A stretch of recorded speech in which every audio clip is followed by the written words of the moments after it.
Hey, sorry, I forgot to mute there. Hey, Eric, how you doing? Hope your shoulder's feeling good. Thanks, Bob. Or better anyway, at least. Hey, I was asking JD about this. You've said that you never expected to start this lineup, but 2 years ago, you probably never expected to start four guards and play five guards sometimes. Maybe you did, but what do you think?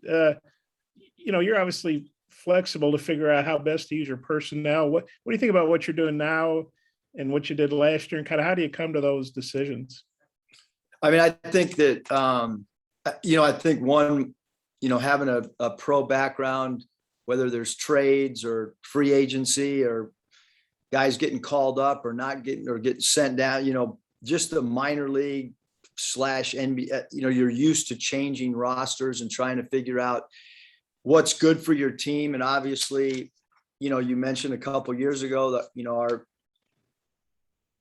team turned into a 4-guard lineup with Adrio playing the 5, and he was really a small forward. And then this year it's turned into a bigger lineup. I know that, the big thing is, at least usually you're thinking about how do you get your 5 best players out there, but this year has been a little bit more, how do we come up with more of an identity and a style of play?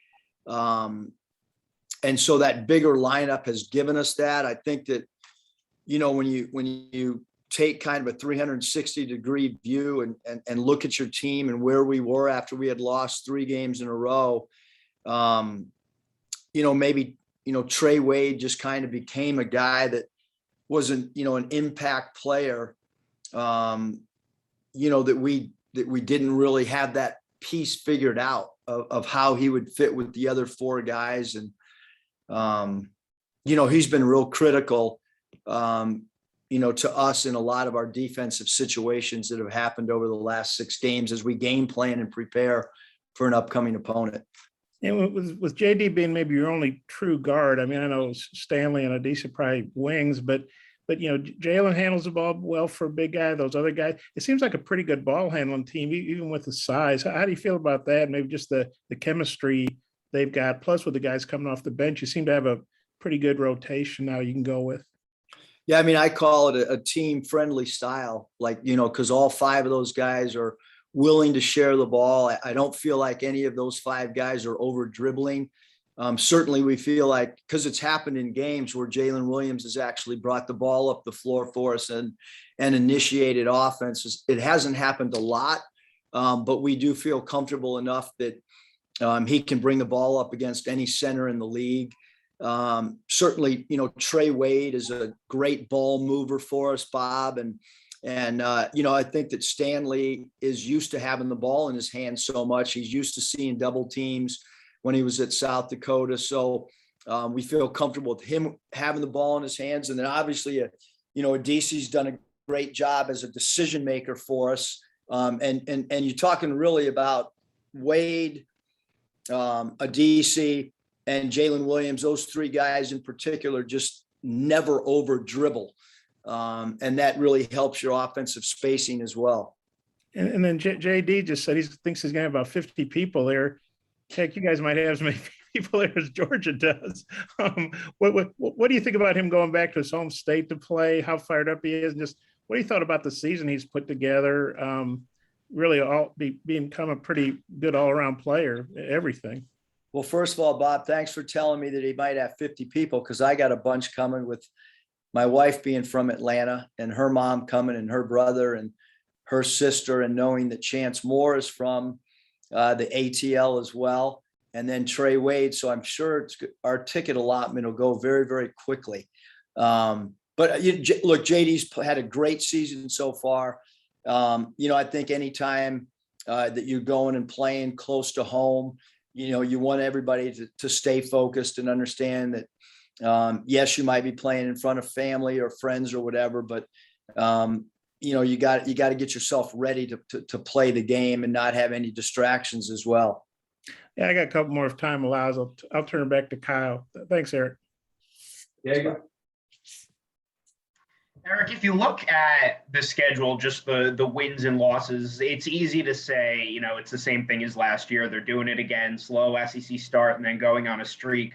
But when you take everything else into account that the fans don't see, do you feel like it's similar to last January, or is it, a totally different thing? No, I think every year, your team takes on, a different personality. And, we have this road game coming up, which is so difficult to win on the road. We saw what Georgia did their last home game by beating Alabama. Our schedule is really difficult moving forward. And, you can't say, well, last year we did this, and so that's going to be duplicated, because every game takes on its own kind of theme. In those 40 minutes, there's a lot of stuff that you might have planned and it doesn't go as planned. And so you got to have a plan B and a plan C and be ready to adjust in each 40-minute game, let alone when you look at how you played, in January or February the year before. But I will say this, our film sessions of late have been relaxed. People are starting to understand exactly what the expectations are. Our film sessions have been funner. We've created internal awards behind closed doors that we do with the guys of late. So, I think that along with winning, 6 games in a row, you do build some confidence, camaraderie, but you can never lose your competitive desire and your competitive nature, even though we played well, the last 6 games. Scotty? Hey, Coach, just going to talking about JD for a sec. How have you seen him react throughout the year to being the guy, at the top of the other team's scouting report, pretty much each game? Like, how do you feel like he's handled that? Probably a 10 out of 10, Scotty. He doesn't flinch, man. I mean, he's steady. He is the focal point. Obviously, we know that of other teams' scouting reports. He's a focal point defensively, but he really is so tough-minded. Like it's never concerned me at all. Even at the beginning of the year, how he would react. I think he likes playing in big moments. He has great internal confidence. So I think he's done a great job. His same personality as last year. It's not often you can have a guy come off the bench one year, be your 6th man, then he's the leading scorer in the league the next year, and you see zero difference in his personality, both behind closed doors in practice, and I see very little difference, when he's playing in a game either. Yeah, I was thinking earlier today about a couple of games in December. You got upset a little bit after a few of them with Stan for maybe giving up too many threes or not defending inbounds plays properly. Just how have you seen his individual defense grow and his role in you guys' defensive success develop over the last month? Yeah, I think really, Scotty, Trey, Adise, and Stan, all 3 of those guys have kind of figured out what we want done. Adise has been awesome. And he's changed too. I mean, he wasn't contesting threes like we wanted.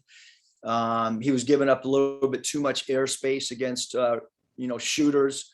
But Stan, I mean, we were very honest in post-game assessments that he needed to rebound better, especially defensive rebound better, as well as defend. And you're talking about, like, Stan was strictly a 4 and was playing a little bit of 5 early in the year. And now he's played almost exclusively at the small forward spot. So his defensive assignments have become more perimeter oriented and what you would consider harder defensive assignments, yet his productivity defensively has grown. And he's actually playing better defense as a 3-man than he was at the 4 or even some small ball 5. So he's really picked it up, Scotty, tremendously on the defensive end. Let me know if you've got more questions in the chat. Hutch? Yeah, Coach, Georgia only has the one SEC win, but it was against Alabama. Is that something you're able to kind of point to and show the guys like, hey, they may not have the best record, but they're capable of beating anybody on any given night? Yeah, I think anybody in our league is, Hutch, can beat anybody. And certainly their last home game, we've talked a lot about, we kind of showed our team the 5 bullet points on how Georgia beat them. And then on the flip side, the 5 bullet points on maybe why Alabama lost that game. But certainly number 3 at that small forward slash. They'll play him at some 4 small ball. Can really score the ball. He's 9th in the league in scoring, and Bauman's 20th in the league in scoring. And obviously, we know him from playing against him at San Jose State, and in 3 balls made, he's 2nd in the SEC. So we've got to stay attached to him. And Bridges inside's done a really good job. 8th in the league in offensive rebounds, 3rd in the SEC in field goal percentage. So Jalen will be assigned to him, and he's got to do a good job inside. But this is a team that's 4th in the SEC in field goal percentage. So we've got to guard them. We've got to get back in transition and do a good job on the defensive backboards as well. And I wanted to get your thoughts on a couple of guys who haven't seen a lot lately, Jackson and KK Robinson. How have they handled like the lack of playing time? How are they looking in practice, and how are they coming along? Yeah, I mean, I think both those guys, young players, sophomores, continue to work. I think the big thing right now is, when you got a group of 6 players that are playing so many minutes, we didn't practice yesterday. How much are you going to do today? And then probably not going to do much, tomorrow other than mental reps. So it's important that those guys continue to build their confidence up, both externally, meaning the coaches, staff, as well as internally. And you got to get extra work in, obviously, if we're, coming into February now and practices aren't going to quite be as long. And certainly we're not scrimmaging right now in practice. So it's important for everybody to stay ready. So your number, when it's called, you're ready to go out and produce. And like I've mentioned before, Trey Wade got a minute. That minute turned into 5 minutes. And then before you know it, you look at a stat sheet and all of a sudden he's playing 38 minutes and starting. And so when he was given the opportunity, he seized the opportunity and the team won. And I think that's important too, is when you hit the floor, how are you playing individually? And then what is the team doing when you're on the floor? And I think Trey Wade's a great example for all the guys on our roster, whether it's Connor or Chance Moore, everybody to continue to try to evolve their game. And like I said, stay really ready mentally so that when called upon, because no one knows how a game's going to evolve or what rotations are going to evolve to over the next month. Curtis? Hey, Coach, I had a couple more quick ones on JD. Just curious, he's run into a couple games where he's had early foul trouble and had to sit. Is that part of the risk reward of being a high steals guy? And is there an adjustment that you think he needs to make to maybe avoid that without giving up too much aggressiveness on that end?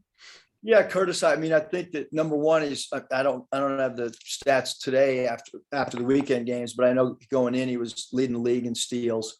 And so I think when you're that high of a takeaway player, there is some risk reward with that. He sets the tone on the ball for us defensively while we have a bigger lineup kind of playing behind him. So, I've wanted him to be aggressive because he's got, a back line at the off guard, small forward, and power forward that's got some good size. But certainly we don't want him to get into foul trouble. And, one of them was on a reach/gamble. That was his first one against West Virginia. And then the second one, was just kind of got tangled up and there was a trip called, which, could have gone either way probably. But yeah, we need Jay, we certainly don't want him to score 6 straight points or get us off to a hot start. And then, because we're going to sit anybody that has 2 fouls in the first half. We need him to play more than 3 minutes for sure. And then it seems like when guys get that foul trouble, they have to sit for an extended period of time. Sometimes it's difficult for them to catch a rhythm when they do come back in. Doesn't seem like that's really been a problem with JD. I wonder what your thoughts are on how he's responded in those situations. And do you think maybe coming off the bench in that 6-man role last year helps him when he's in that spot? JD's just a baller, man. So, I said something to one of the assistants at halftime in the last game because they asked if I thought that, he was going to be out of rhythm or out of sync. And I laughed and said, well, haven't you played pickup ball and understand if you lose, you could sit for an hour and a half and then you got to go out and try to win so that you can stay on the court. JD's kind of one of those guys that has that mentality of just let me get on the floor and I'll take care of it, what I need to take care of. So he's not a guy that I ever worry about that mentally he's going to think that he needs warm up minutes or he's out of sync or out of rhythm. He's just a straight baller, and he just wants to play. I think he's oblivious sometimes to some of the other things surrounding him, other than I want to go, win my individual matchup and have my team win the game. Wrap us up, Bob. Eric, you obviously wouldn't have recruited JD if you didn't think he would be a good player for you, but has he exceeded expectations? I mean, he's probably one of the top, 3 or 4 players in the SEC. And how far do you think his game has progressed since he got here as a redshirt to where he is now? And where have you seen the most growth?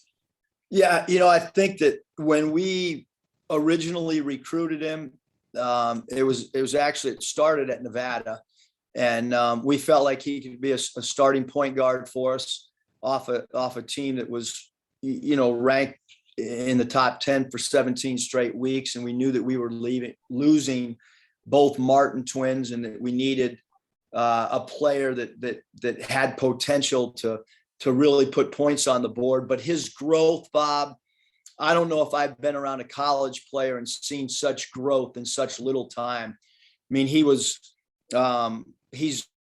so much more disciplined on both sides of the ball. He understands offensively that you got to get a shot on goal. He understands our offense. I mean, the growth, I could go on and on. We would need Kyle to try to go down there and stop practice and halt it for an hour if I wanted to go through all the things that he's improved on. Because when he came here, he was an ultra talented player who really needed to understand concepts on both sides. And he's still learning, to be quite honest. He's still evolving as a point guard. He's a scoring point guard right now. But I think that he's even going to get better and better at being a true point guard and understanding how to get some of the shots that he gets for himself, how to get those for his teammates. I think that's the next part of his evolution as a point guard. But I can't praise him enough for how much he's grown. Little things people wouldn't know about, like when he stunts, when the ball's dribbled to him, when he cracks down and smashes, if Jalen Williams goes to take a charge or to block a shot, how he smashes down on the other team's big. From a concept standpoint, he's, like I've said, grown as much as any guy I've been around. Yeah, one weather question. It's hard to believe it's so beautiful today, but they're talking about ice and snow Wednesday night into Thursday when you guys would be trying to come home. Are y'all packing extra clothes? And have you got contingency plans if you can't get home after the game immediately, like you normally would? Well, I'm hoping we get home. I can tell you that. But no, I leave the contingency plans up to Riley Hall. So if anything goes, awry, then, Riley will be the guy that will have to answer all those questions. But we do want to get back for sure. We are looking at the weather report, but we're most concerned with how do we go to Athens and get a win. And if we have to, have an extended stay there, that's fine. But I'm sure that the players would certainly like that after a win rather than the other results. Yeah, it would be safe. You'd probably take another day's worth of clothes, probably. Be safe. I would. That's better to not need them than if you need them and don't have them, I'm going to stick with my small suitcase, Bob, and rather than have a negative attitude, I'm going to stick with some positivity, which does not happen a lot with me, that we're going to make it back home. Okay, well, safety, that's the number one thing, is be safe. Well, any of you guys that are traveling there, same thing, safety. We want you guys to get back here safe too. Thanks. I'm sure Kyle will go down and run practice if you need him to. Thanks, Coach. All right, you guys. Thanks.